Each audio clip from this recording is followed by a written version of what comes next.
Mengapa tata kelola ekonomi daerah?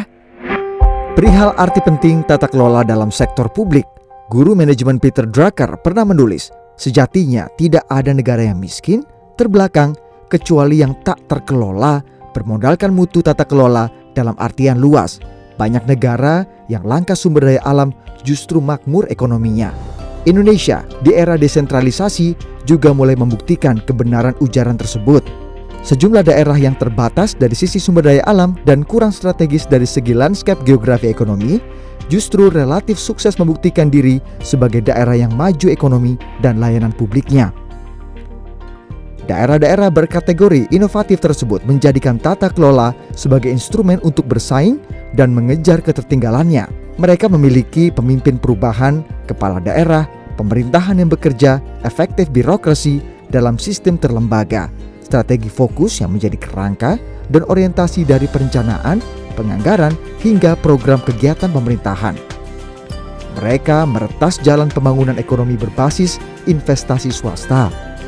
Untuk itu, Pemda berupaya untuk terus memastikan isi kebijakan, desain kelembagaan, dan kinerja birokrasi bisa menjawab kebutuhan layanan dari para pelaku usaha UMKM.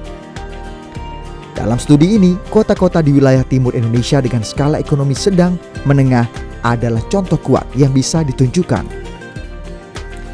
Bertolak dari keyakinan dan eksperimen untuk menjadikan tata kelola sebagai instrumen berkompetisi dan iklim usaha yang kondusif, Komite Pemantauan Pelaksanaan Otonomi Daerah atau KPPOD kembali melakukan studi tata kelola ekonomi daerah atau TKED setelah sebelumnya di tahun 2007 dan 2011 bekerjasama dan mendapatkan dukungan pendanaan dari Knowledge Sector Initiative atau KSI dan Australian Department of Foreign Affairs and Trade atau DFAT. Apa yang disoroti oleh studi tata kelola ekonomi daerah? Studi Tata Kelola Ekonomi Daerah atau TKED 2016 bertujuan untuk memberikan gambaran kualitas tata kelola ekonomi di 32 daerah ibu kota provinsi. Gambaran kualitas ini diukur berdasarkan sejumlah variabel pilihan yang menjadi domain kewenangan Pemda dan berbasis kebutuhan dunia usaha. Dalam metodologi studi, gambaran tata kelola tersebut diperoleh melalui survei persepsi pelaku usaha sebagai penerima manfaat dan pengguna kebijakan pemerintah. Dengan cara kerja demikian, hasil studi ini, baik susunan peringkat maupun tipologi masalah, diharapkan menjadi masukan bagi pemerintah dalam pembuatan kebijakan berbasis bukti atau evidence-based policy making dengan strategi fokus kepada isu-isu spesifik pada tingkat lokal. Bagaimana tata kelola ekonomi daerah itu diukur? Pengukuran tata kelola ekonomi daerah diukur melalui beberapa aspek yang berbasis pada kewenangan Pemda. Ada 10 aspek yang diukur dalam studi tata kelola ekonomi daerah, di antaranya perizinan usaha, biaya transaksi, kualitas peraturan daerah, kualitas infrastruktur daerah, kapasitas dan integritas Kepda, akses dan kepastian hukum atas lahan, ketenagakerjaan, program pengembangan usaha swasta, interaksi Pemda dan pelaku usaha, serta keamanan dan resolusi konflik. Ke-10 variabel tersebut diukur melalui sebuah survei persepsi kepada pelaku usaha di masing-masing daerah. Pelaku usaha ini berlatar belakang dari sektor industri, jasa, dan perdagangan. Pandangan dari pelaku usaha ini kemudian diagregasi untuk masing-masing aspek dan dibobotkan sehingga mendapatkan nilai indeks total untuk setiap daerah. Dari pandangan pelaku usaha ini juga diketahui permasalahan yang paling besar dihadapi oleh pelaku usaha di daerah saat ini.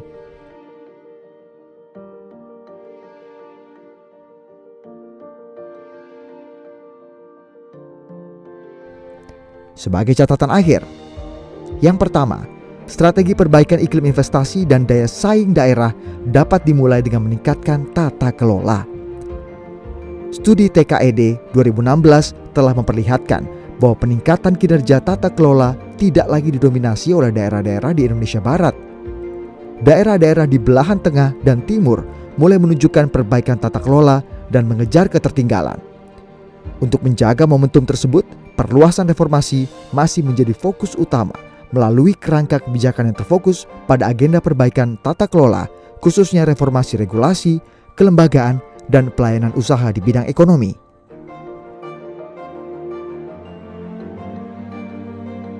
Selanjutnya, Penciptaan iklim investasi saat ini masih diwarnai permasalahan pada tata kelola sejumlah urusan yang berada di bawah kewenangan Pemda.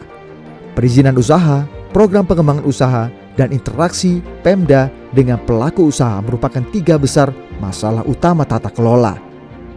Melalui deregulasi dan debirokratisasi, perizinan usaha bahkan telah menjadi fokus pemerintah pusat 2 tahun terakhir.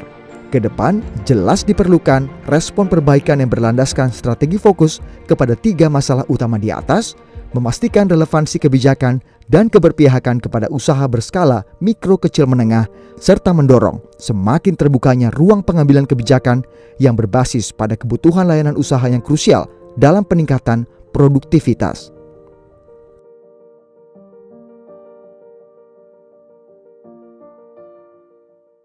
Selain itu, ketersediaan dan kualitas infrastruktur jalan dan lampu penerangan merupakan hambatan yang tak kalah serius di daerah. Kedua jenis infrastruktur ini berada di bawah domain kewenangan Pemda. Melalui perbaikan prioritas program dan penganggaran, Pemda harus berfokus pada kualitas perbaikan dan pengadaan infrastruktur. Pemerintah pusat, selain membangun jalan nasional, juga tidak boleh lepas tangan untuk melakukan pengawasan lebih ketat lagi melalui pengukuran kinerja dan transfer fiskal berbasis pencapaian target terhadap pembangunan jalan daerah dan infrastruktur lokal lainnya.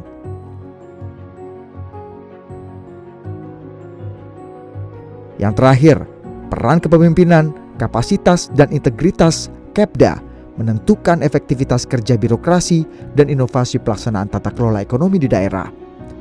Inovasi-inovasi strategis, pemimpin perubahan, kepala daerah, pemerintahan yang bekerja, strategi fokus dalam perencanaan, penganggaran, hingga level programatik tentu sangat diperlukan dalam menghela pertumbuhan ekonomi yang berkualitas serta menghadirkan wajah segar sektor publik.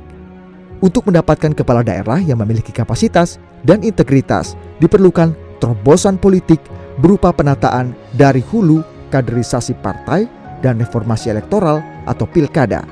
Sementara pada ranah sistem pemerintahan, aspek akuntabilitas, prosedural, dan substantif pencapaian target prioritas dari setiap kepala daerah harus semakin menjadi objek evaluasi kinerja, pemeriksaan, dan pengawasan berlapis berbagai pihak, yaitu masyarakat, dunia usaha, pemerintah pusat, serta digarap sebagai agenda politik yang serius bagi para elit partai dan pengambil kebijakan di negeri ini.